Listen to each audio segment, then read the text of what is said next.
ഈശോയും ഞാനും ഒന്നായി ചേരും ആത്മാവിനാനന്ദമീ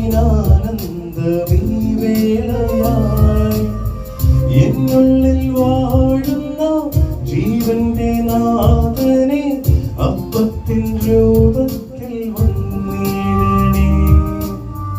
ഈശോയും ഞാനും ഒന്നായി ചേരും ആത്മാവിനാനന്ദമീ വേളയായി എന്നുള്ളിൽ വാഴുന്ന ജീവന്റെ നാഥനെ അപ്പത്തിൻ രൂപത്തിൽ വന്നിടണേ.